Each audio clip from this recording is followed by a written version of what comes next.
its openly acknowledged aim is to discourage Soviet youth from thinking for itself if by so doing it deviates from the party line.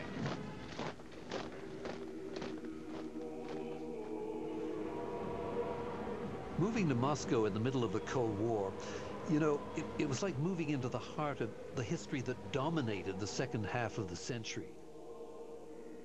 In contrast to their Western counterparts, young people in the Soviet Union might well be labeled the tame generation. The fact that the once forbidding Kremlin can now be used as a playground is one small sign that Soviet citizens today are breathing a good deal more freely than they ever have before. David Halton, CBC News, Moscow.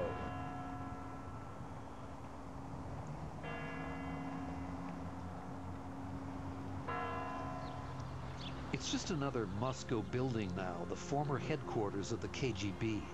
It was called the Lubyanka, the name alone enough to send shivers through a generation of Soviet citizens. The real age of terror was over when I was here. There were no longer any mass arrests, but there was still a pervasive sense of fear and insecurity among many Soviet citizens. I remember going for a meal or going to visit Russian friends in their apartments, and on the way in, they'd escort me in, they'd go, and don't speak English, don't be heard speaking English, don't kind of look too foreign. So that left a kind of indelible impression, those coming and goings on visits to Soviet friends, and always there was this as we went in.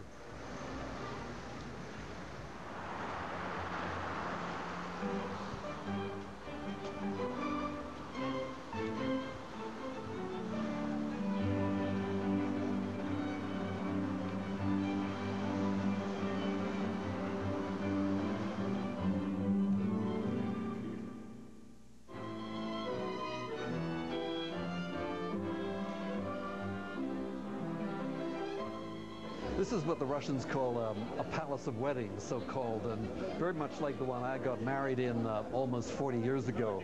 And it's a bit like an assembly line marriage. Couples come in and they're shunted through this hall in here at the rate of about one every 10 or 15 minutes.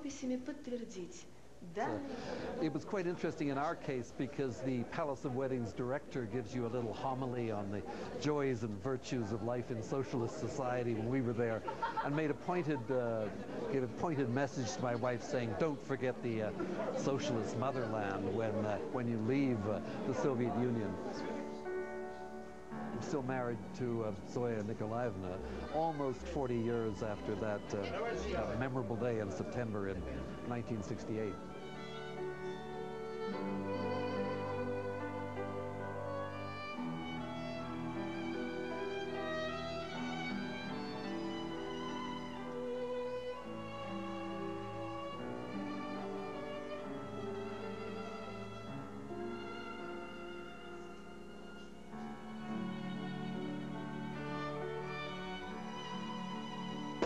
Oh, there we go. That is great. A reunion with Zoya's family 37 years later. Zoya's sister Galina is here with her son Maxim and his wife Elena, as well as Zoya's other sister Tanya.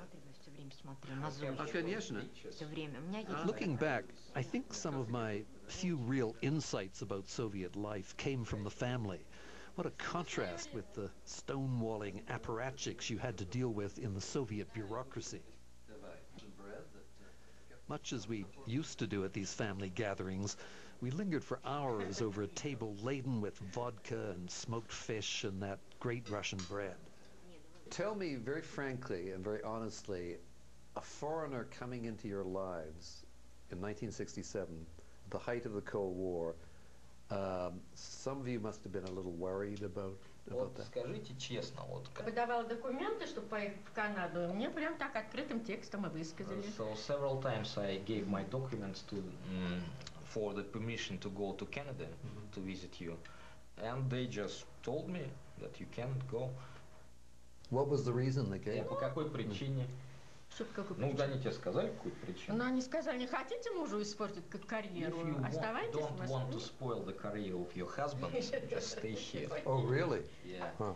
When I first came here in 1967, the last thing I imagined was that I was going to get married here to a Russian girl and inherit, obviously, a Russian family. Suddenly, all of you became my Russian family.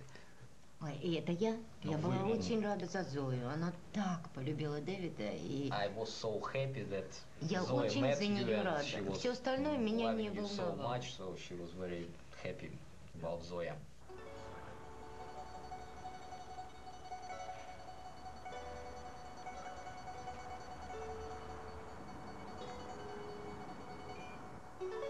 In a way, it was ironic that so many Russians at that time wanted to leave the country. I left with quite a few regrets.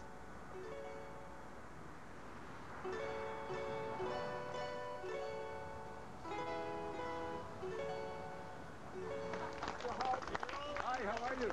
When we come back, covering wars, an old tradition in the family. From door to door, in a carnival of fury,